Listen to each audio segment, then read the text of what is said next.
podcast party. Descent into Avernus.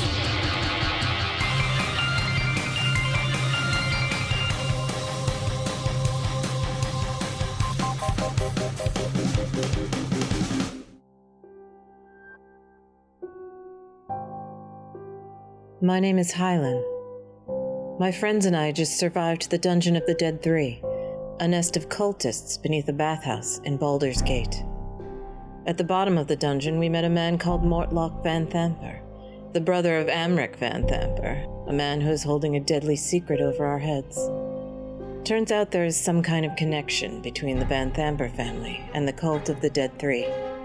That's not all we found in the dungeon. We carried out some unusual treasure, including a dragon mask and crown. Those items belonged to another cult, worshippers of Tiamat, the goddess of evil dragons. As we left the bathhouse, we ran right into them, and things turned bloody. Thank Bahamut, who came out on top one more time. Nice kill. Are there any more? Does anyone see any more? I look around. If you look around, you don't see any more individuals in this garb. What you do happen to see, however, is a rather scared-looking commoner who has just seen all of this awful violence occur, and he's just standing there with basically a sack over his shoulder. He looks at you, you look at him, he looks at you, there is a tense silence, and then he just runs off into the distance. Good choice. I yell after him, "It's all right, deputized by the Flaming Fist. Go get an officer." There is no response. I wanted to know if there was an arrow in his bag. No, you do not see an arrow in his bag. Oh, all right. Where that arrow went, I guess we'll find out. I go over to Ofelia, I put my hand on her cheek, and my eyes glow a little brighter. And I say, "You're very brave, my friend. It's time to wake up now." And I'll give her 2 hit points with my healing hands. Okay. As you do so, you feel the warmth and life of your own self flow through your arm into Ofelia. Ofelia, you feel this sort of massive calmness and warmth spread through your body, and your wounds, awful as they are, feel less so. Ophelia's eyes flutter open. Hylan, what happened? Did he get away? No, we took care of him. I'm so glad to hear that. Just concentrate on feeling better now. Mortlock looks at the 4 of you and says, "Well, yes, ye not only done off with the cult of the Dead 3, but now you've got another cult under your belt, it looks like." They worship Tiamat. That treasure we found, it was theirs. Well, I guess the jig is up. It's worth noting that I personally was not in charge of that particular order. That came from me mum. But the cult of the Dead 3 did happen to purloin some rather valuable items from certain individuals who worship that particular goddess, yeah. Looks like they came a-calling to come and get it back. And likely they'll keep looking for it. That dragon stuff, we shouldn't keep it. We got to sell it as soon as possible. It's really distinctive looking. Is it wise to sell it? Oh, selling it. Yeah, I don't necessarily think that's the way to go. I'd like to throw it into the harbor. No, pull it apart. Take the pieces. Can we get off the street? Can we go back in the... Can somebody help me drag him? Corbin will just throw him over his shoulder. He's Okay. got powerful build. He'll just carry him in. I say, Mortlock, you might not want to be seen here, but Mortlock, you owe us a favor, mate. I believe it would be 2 favors now. It's true. if you feel like giving us a hand dealing with the people who wronged you, and you know what I mean, leave a message at the elf song. I can't, as I told you, go against my family, but if you need anything, I'll certainly do my best. But I got to get out of this bloody city. If you could find me a way of getting off, perhaps through one of the ships at the harbour, well, I could give you this. And he takes his belt pouch and sort of empties it into his hand, and he says, I've got a certain amount of money. I mean, being part of the Van Thamper family, even the most lowly one, comes with its benefit. We'll do what we can about getting you out of the city. In the meantime, you can trust Aaron, lay low with the elf song. We'll come and get you there if we've arranged anything for you. Morlock, before you go, Do you know anything about Elturel? He looks sort of slowly at you, Hylan, and says, "Such eyes." What happened to it? Anything about the circumstances? How did it fall into a giant pit? Have you heard anything? Well, how much do ye know about Elturel itself? They say it's a holy city, and the companion guarded it. It was like a little sun over the city. And there were some knights that protected the city. They were called the Hell Riders. I don't know much more than the name about them. Aye, the Hell Riders, yea, they were good in a pinch, but there's a sickness in Elturel. There's a reason behind why the companion went black. Sabotage? Does it have something to do with the cultists? Not necessarily with them. I don't know much, but what I know is this. Elturel is no longer here on this plane of existence. What? It's been pulled into hell. I say, listen to me very carefully, Mortlock. We need to know how you know that. If I tell ye, then It's not on your head, Mortlock. You're out of the city. But we need to know what happened. I'm not out yet. If I tell ye, then it's likely that me mother will come directly for me. These jokesters are nothing compared to the powers of me mother. We get you on a boat before you set foot on it. Will you tell us? Yeah, he looks at you, Hylan, and says, "Aye, All right, we'll see you at the Elf Song then.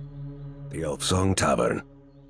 As he walks off, he makes one final statement to you, Ofelia. He says, "Lass, Yes? take care of yourself, please." And I'd like you to make an insight check, Ofelia. Okay. That's a 16. You see in this rather gruff, rather enormous man, just in the way he looks at you, that there's more than just sort of a feeling of kindness towards you, Ofelia. He feels shame. What do you mean take care of myself? I wouldn't want to see anything else bad happen to you. Well, I'll take care of myself, but I hope you'll take care of yourself too, and anyone else who you think needs taken care of. Aye. And then he hefts his massive great club over his shoulder, says, "This'll be interesting telling the forces about. Walking around Baldur's Gate with a massive club on my shoulder, aye? Hey?" Anyway. And he just walks into the dark. Before we depart, I would like to search the bodies of the Tiamat cultists. Same. Mm-hmm. Okay. The cultists have scimitars and little else, unfortunately. They do have some kind of ceramic dragon masks. We found one as well with the crown and such. Mm-hmm. Yes, these are identical to that one. Altis, however, does not wear a mask. His robes are mostly red with fringes of black around it. Matt, are all the masks the same color? I know you said they were identical, so I assumed, but I know that the mask we found is red. Yeah, all of the masks are red dragon masks. Does anybody want one of these before I destroy them? Something creepy about it. I want to smash him. Me too, let's go. Renascence, you find a folded piece of paper in Altis's robe. I unfold it and try to read it if I can. It isn't common, and it simply states, "Altis, find our missing wares at this place." And it has an address, which is the exact address of the bathhouse.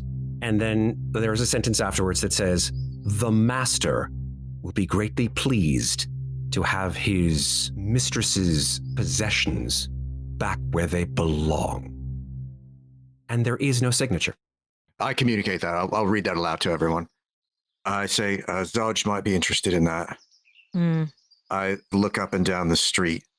I have some business in the city. Can we meet up at the Elf Song? Sure.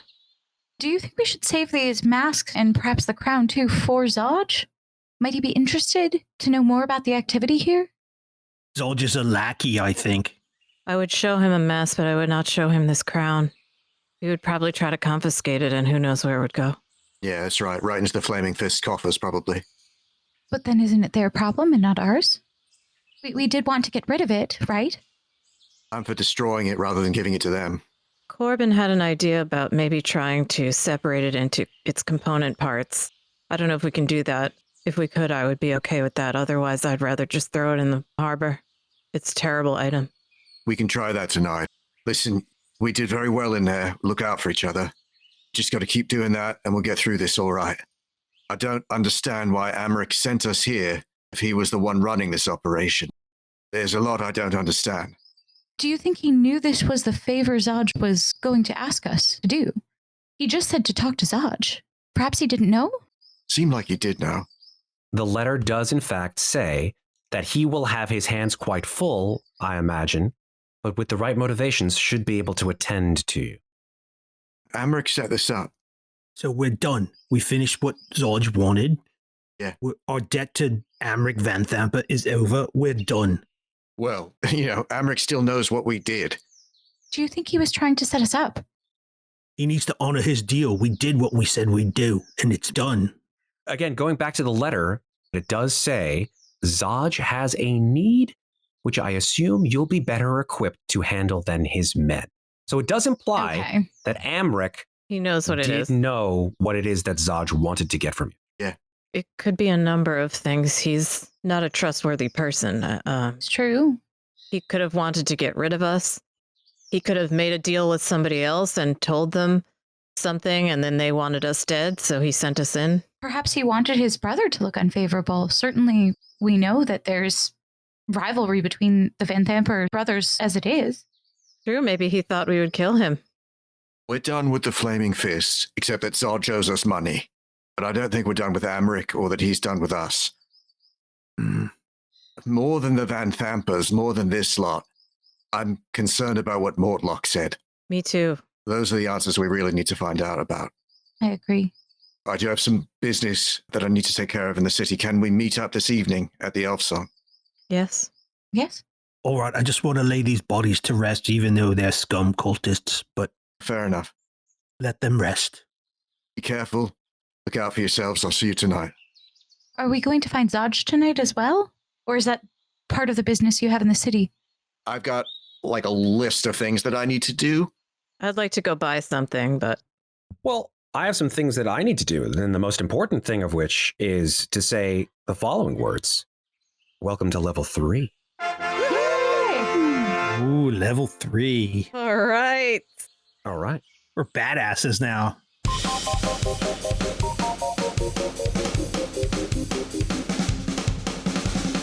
Hi, everybody. The show will be back in just a minute for the second half. We hope you're enjoying Podcast Party Descent into Avernus, an actual play podcast from Cast Party. We're a group of D&D fans who happen to be professional actors, directors, artists, producers, and friends. We're also professional dungeon masters, and we're available to hire for special occasions, parties, corporate team building events, or anytime you need an adventure. Right now, we're running online games only. When we can, we host site-specific live D&D adventure experiences at locations in and around New York City. We also offer free online adventures at least once a month. Coming up in June, July, and August, we'll be offering monthly free adventures with Dungeon Masters Rachel Savicki, Joe Rosso, and Sean Hendrickson. These free games fill up quickly, so if you'd like to grab a spot, you should join our email list or our Discord server. Links to both can be found at cast-party.com. You can also check out the free bonus audio content, including last month's chat where we talked about what makes a good Dungeon Master and what makes a good player. On our website, you can also find original artwork of our characters, and we're posting maps, pics, and other background material to give you some visuals to go along with the story. Our merch store features all the official Cast Party apparel and accessories that the cool kids are wearing. Check us out at cast-party.com and follow us on Facebook at CastPartyD&D, Twitter at CastParty2, and Instagram at cast_party. If you enjoy Podcast Party Descent into Avernus, please follow the show, rate us, leave us a review. We're doing this as a labor of love, and it really helps us a lot. We'd love to hear from you. Message us on social media or email us at info@cast-party.com. Thanks very much for listening, and now back to our adventure in Baldur's Gate.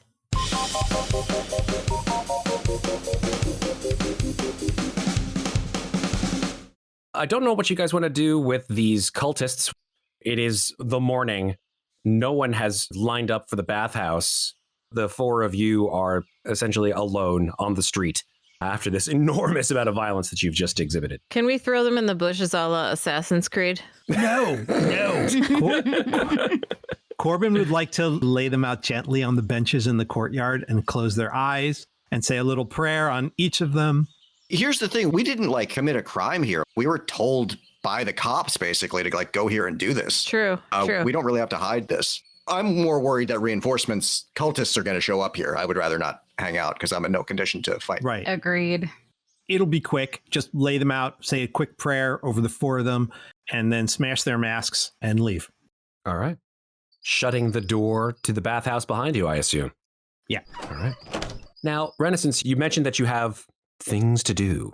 I do, but I'm wondering, perhaps we should go together to Zodge to report and get our reward money and then split up from there. Great Does idea. that make sense? We head for Basilisk Gate? Yes. Makes more sense, yeah. Mm-hmm.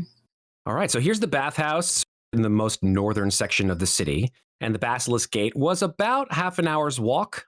First, you walked, obviously, from the Basilisk Gate to the Elf Song Tavern, and then 15 minutes from the Elf Song to the bathhouse. So, you could probably cut through directly to the Basilisk Gate in about 20 minutes.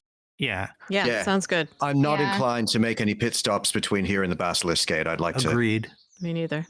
And we're covered in blood and pretty much in a mood for no one to fuck with us. Yep. Yeah. Okay, it's the morning. If you go directly to the Basilisk Gate, you guys walk through the city.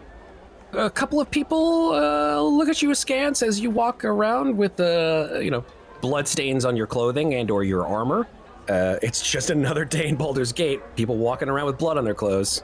So, eventually, you do, in fact, arrive at the Basilisk Gate, and there are, of course, guards still holding vigil against any potential citizens attempting to leave Baldur's Gate. I look around to see if Darman Zodge is present. He is there. He's instructing a line of Flaming Fist soldiers. You do happen to see him with his one eye looking in your direction. Just for the hell of it, I put my fingers on my Adam's apple and I cast Thaumaturgy, and I say, Darman Zodge! Never gets old. Corbin once again does the exact same thing he does. Darman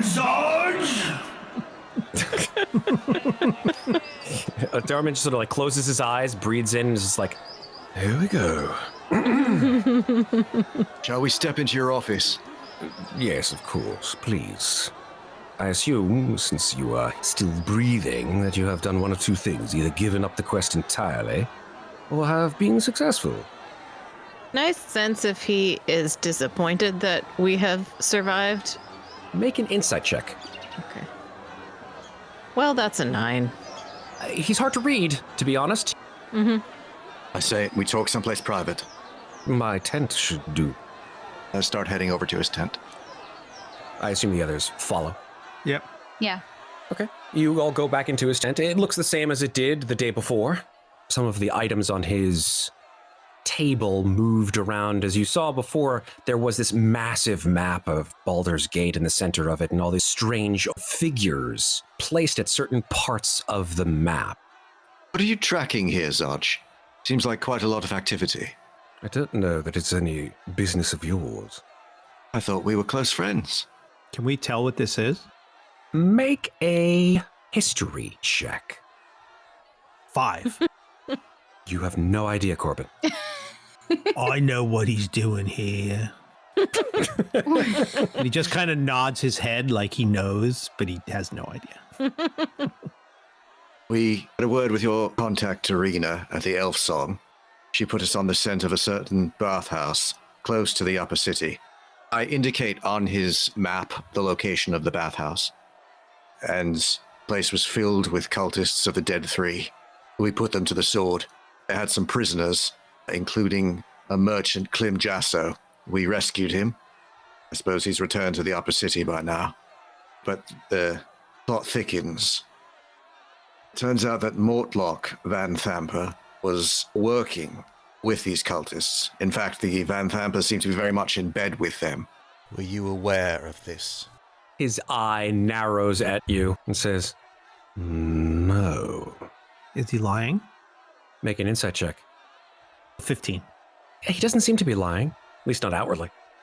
Her object was to embarrass the Flaming Fist. That's the point behind these killing sprees that you're concerned about. To demonstrate that the Fist is incompetent and that the Vanthampers can save the city where you failed. It's a power grab. Have you any proof of this? The word of Mortlock Vanthamper, who survived, I don't think that was part of the plan, but it's more complicated than that. I show him the note that we found on the Tiamat cultists. Okay. I say, more than one group of cultists, as is always the case in Baldur's Gate, a lot of different religions at each other's throats. It seems that the cult of the Dead Three had stolen something from worshippers of Tiamat.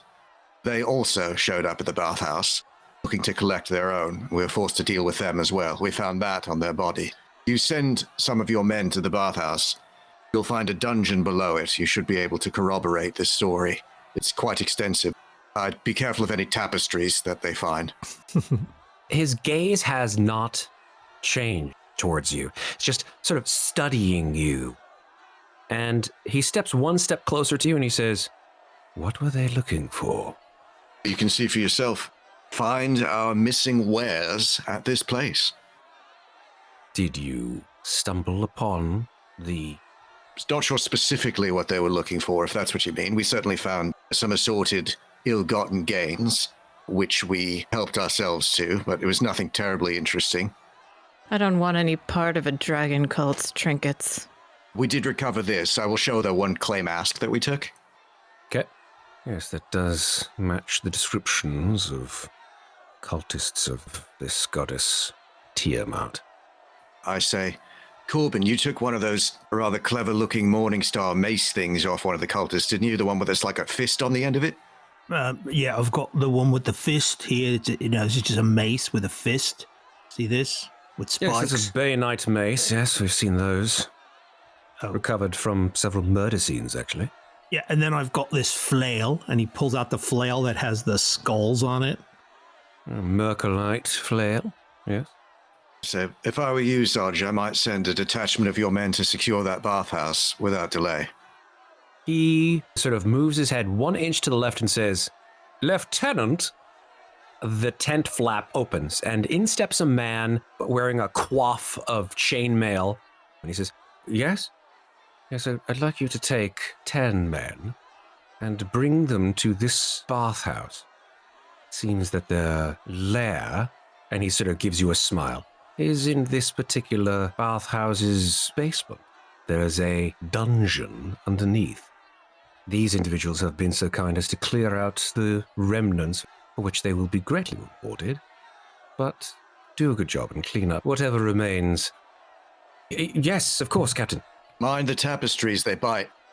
And Zodge turns to the four of you and says, "Well, I'll take your word, for lack of anything better, as proof of what you've accomplished." Amric Vanthamper pulls our strings to get us to work for you, to raid a dungeon full of cultists that are working for him. Why does he do that? What do you mean working for him? You just said that they were working for Mortlock Vanthamper.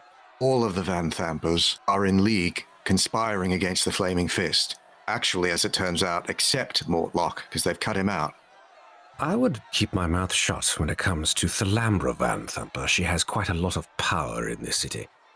If word got out that you were spreading rumors against her, you would be rather unkind to. I myself have no love for the woman. Understood. But it seems like the main threat is really against you lot, Zodge. She wants the Flaming Fist out. He considers this and puts a hand to his chin and says, "Well, that won't do at all. But first, to business." And he turns to the table and pulls out a drawer. And inside this drawer is a rather sizable amount of coins that he stacks in 4 little piles and says, 200 gold to each of you. That was the deal, wasn't it? Wish I could say it was a pleasure doing business with you, Zodge, but I'm glad at least that you're a man of your word. I scoop up my 200. I don't say anything, I just take it. As I go to collect my coin, I would like to just do a real good hard look into the soul of Darman Zaj and just really see, based on this information we've given him about the Van Thampers, outwardly he seems unbothered for the most part. Is he really as calm as he seems receiving this information? Make an insight check. That's a 22. Wow. Rolled a natural 20 there. Right. Okay. Yeah. Darman Zaj is a very difficult man to read, but maybe your proximity to his single solitary blue orb gives you some semblance of what goes on in this man's mind. You can tell that the news that you have all given to him has shaken him to his core. Well, thank you for being a man of your word, she says as she picks up the coins and throws them in her bag. Corbin will scoop in his gold, and then he'll look at Zaj and say, Would the fist like to make another donation to the church? Not at this time. If the fist decides to take action against the Van Thampers, be sure to be in touch with us. We may be of further service. When you say that, Zaj glares at you for a second, Renascence. He says, "Why would we take action against one of the most powerful members of this city's bureaucracy?" Well, you wouldn't, would you? Not directly. But I sort of shrug and gesture to us. You never know who might, if properly motivated. Ophelia looks a bit alarmed when Renascence says this. She does not expect this from him and is not masking the fact that she is concerned about him speaking openly like this about taking action against the Van Thampers. Zaj looks at you, Renascence, and says, "I like the cut of your jib. You should give a thought to law enforcement when you're done, huh?" It's not going to happen. They all say that. But if your plans coincide with mine, who am I to say that a rogue faction of individuals went after one of our political malefactors for reasons unknown? We'd need something in return, of course. I have a friend we'd like transported out of the city, no questions asked. A friend? Do you mean one of you? An anonymous individual, one person traveling alone, on a ship, tonight. Harbor near the Elf Song. Well, if one of your members wishes to leave this city by boat, more power to him or her. But of course, the task still awaits. Tell your men to be careful. They're good lads. They'll do well. All right, I just start walking out. Yeah, me too. Okay. I follow as well. Corbin looks back at him, then follows. Okay. You all exit the tent. And you are all standing now still in front of the very, very shut and very, very barred and guarded Basilisk Gate. Where do you wish to go? I would like to get some studded leather armor, Okay. and I would like to go to where I live and check if I have any messages and check on Gregarious Nell, see if she's around, if she needs anything.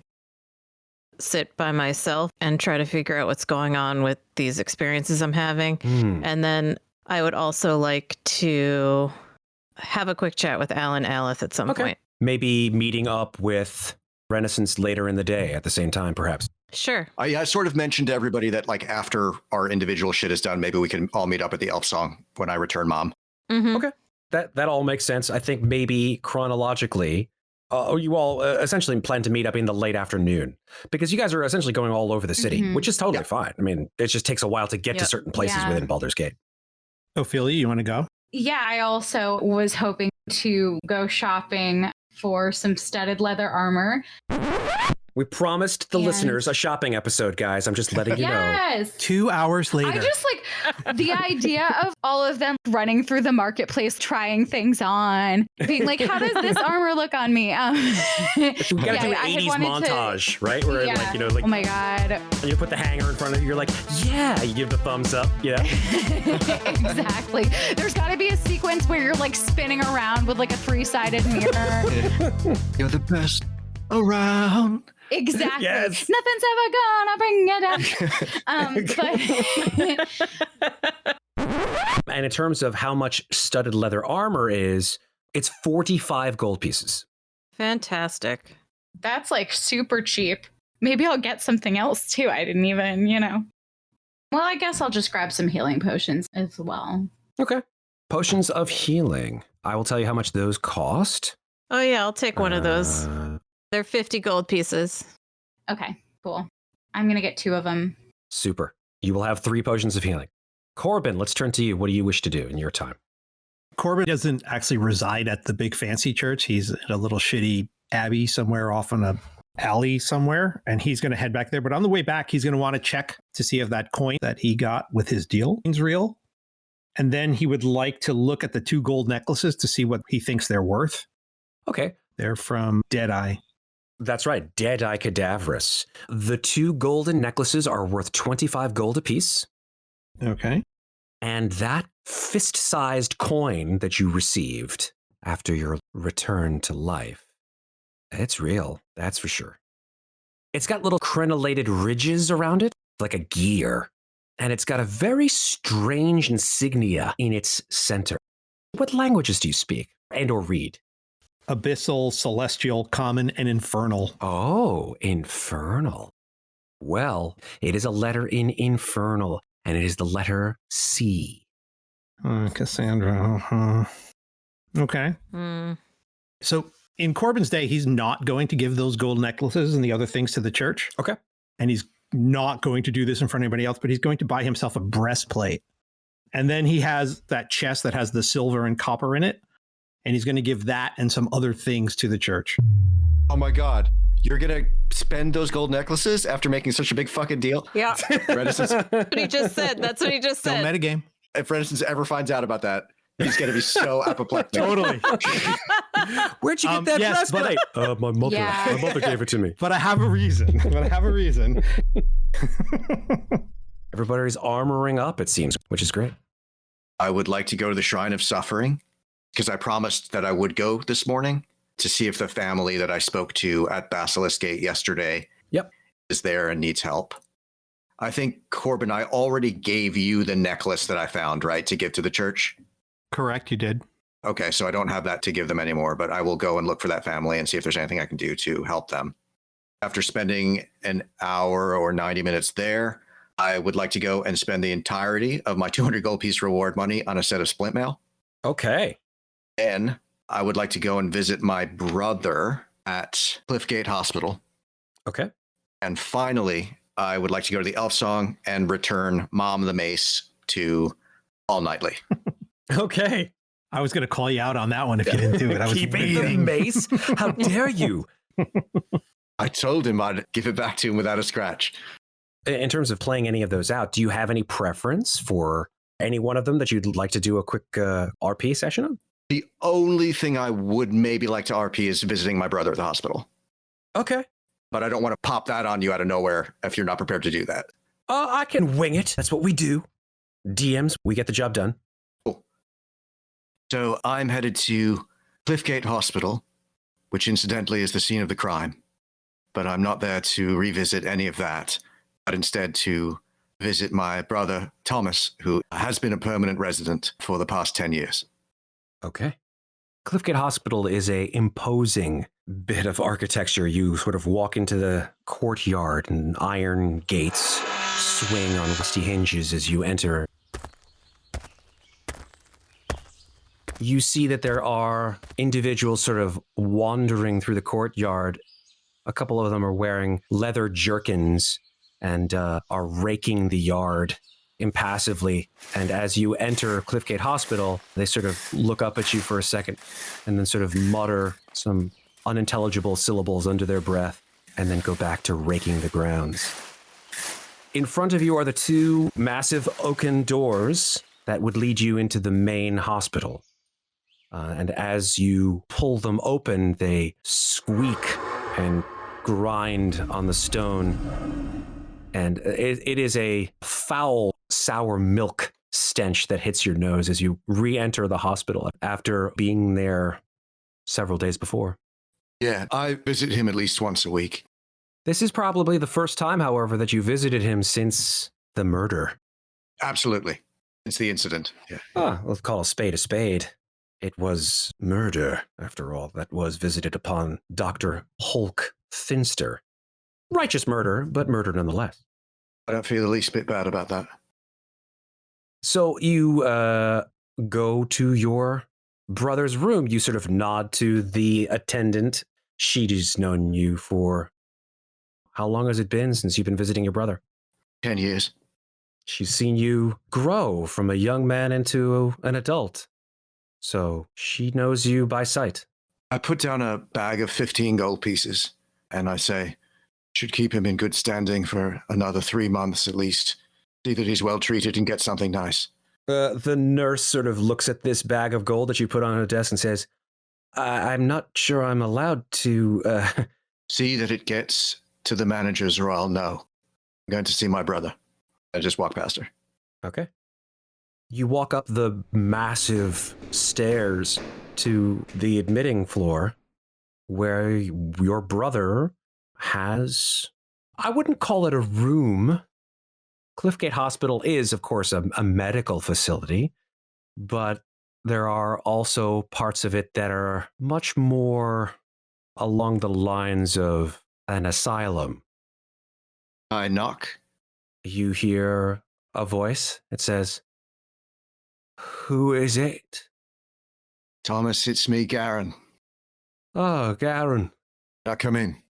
Nice to hear your voice, yeah. You could come on in." I push the door open. There's a smell of stale urine, which you've become accustomed to. I look round at the walls, see if the writing is more or less than usual. Yeah, I mean, you see all of these strange things on the walls. At least they were strange when he first started writing them. And as he explained them to you, they became even more strange. You see words like Beator and Nessus and Stygia. And all of these words have lines scrawled between them. It's kind of, I don't mean to be funny, but it is kind of like that scene in It's Always Sunny in Philadelphia where, you know, he's literally trying to make connections between all of these things. But Thomas is sitting on his bed, and I'd like you to tell us what he looks like. So he's actually only a couple of years older than me, but he looks about 10 years older than me. He's smaller than Renascence and thin to the point of borderline malnutrition. And while Renascence's hair is crimson, Thomas's is stringy and black and much longer. And Renascence has rather small horns on his forehead. Thomas has large elk-like horns that sweep back past the back of his head. Like Renascence, he's got yellow eyes with no visible pupils or irises. And he wears sort of just plain brown robes that are issued to him by the hospital. And in addition to the writing that he does, he doesn't really ever leave the hospital, but he does have correspondence that he keeps up with a lot of obscure and reclusive contacts throughout Baldur's Gate and perhaps beyond. And he is an obsessive reader of Baldur's Mouth. And this is a real thing. This is like the newspaper, like the broadsheets of Baldur's Gate. Oh, man, that's awesome. Yeah, so he obsessively reads Baldur's Mouth, and he has a lot of clippings from it and circles things and never throws out an issue and seems to be tracking anything that he thinks is of interest to him and his correspondence. Awesome. Thomas looks up from the bed where he seems to have been positioned staring at this wall of words and lines and pictures now. You see some drawings, it seems, that Thomas has added to the wall. And his eyes never leave it as you enter the room. And he says, "Sir Garen, what brings you to me today?" Say, I've been thinking about you a lot past 48 hours, Thomas. Have you, read anything about Elturel? You heard the story? "Oh, yeah. It's all coming true, Garen. Just as I always thought it would. Just as I always told all of them, but they never believed me. They just stuck me in here 10 years ago, and look at me now." I know, Thomas. I remember all your stories about the devils and the demons, the celestials, about the nine hells. I haven't forgotten a word of it, and starting to think you might have been right, Thomas. I mean, you always were the smartest of us, and I always listened to you, and I've got you to thank for anything that did stick in my head, but it's just I'm afraid you might have been really right, Thomas. And now it's like you said. He takes a breath and he sighs and he says, "Garen, something happened, didn't it?" I say, I don't know yet, but what happened in Elturel, Thomas? Could it happen here in Baldur's Gate? Garen, why wouldn't it happen here in Baldur's Gate? If any place were deserving of it to happen to, it would be this place. I nod, and I say, we're going to stop it, Thomas. Me and my friends. You and your friends? I'm making an oath, Thomas. You always told me to watch. Look for the signs. You told me they'd be coming. I think they're coming now, Thomas. And I got my eyes open now. So what you gonna do about it, Garen? I don't know yet, but first step is watching. Watching for signs like you have for 10 years. Garen, I've been in here for 10 years. And then his eyes shift from the wall to yours. And he says, "But I've known about this for much, much longer. It was only 10 years ago that I was able to actually make sense of it. When we was children, Garen, I had such things in my head. I didn't know how to make sense of it until I was older, but I remember everything." I say, I know you do, Thomas. I want you to know, you've always said you wasn't mad, and I know you're not. He stands up and he says, "Well, that's very pleasant to hear, brother, but that doesn't help me here." Look at me, Thomas. What's going to happen next? He takes a second and scans your face and says, "What happens next? I don't know if you have a stomach." I'm making a vow to you, Thomas. I'm going to stop it from happening here. Keep watching for me. You'll see it. Thomas takes your hands and holds them. This is perhaps the first time he has made this gesture. I'd say it's probably the first time he's voluntarily touched me in about 10 years. Yeah. And he says, "Garen, what was the name I gave you?" Renascence. Do you know what that means? Rebirth. New beginning. Yeah, you got it. New beginning. And he smiles and his teeth are brown and somewhat crooked. He says, "It's a new beginning, Garen. A new beginning for all of us. The things that we've done in our lives, we can wash them all away if we just know where to start." All right, Thomas. You rest now. I'll be back.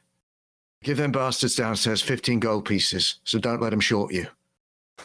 Since when have you got 15 gold pieces to your name?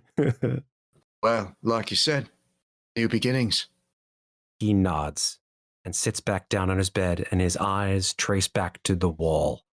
Words filling this space.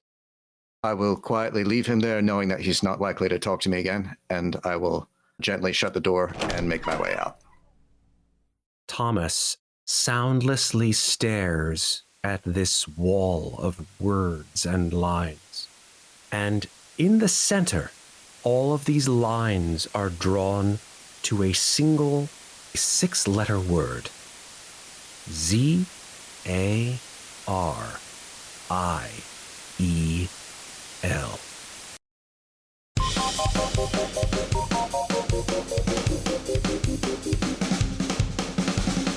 Thanks for listening. This episode featured the Dungeon Master stylings of Matt Gordon, with Tal Aviezer as Renascence, Andy Cannistra as Painbearer Corbin Shiv, Carolyn Fox as Hylan, and me, Rachel Tamarin, as Ofelia. This episode was edited by Carolyn Fox. Our original theme music is by Lauren Anker and Anthony DiMasso. Some sound effects in this episode are courtesy of Syrinscape. Remember, if you enjoy Podcast Party Descent into Avernus, please follow the show, rate us, and leave us a review. Thanks very much for listening. We'll be back in 2 weeks with the next episode. Goddamn fucking water. I love you, but do you have to make so much noise? Excuse me. All right. Thank you for your life-giving properties. For but real. Please shut the fuck up. Shut up, water.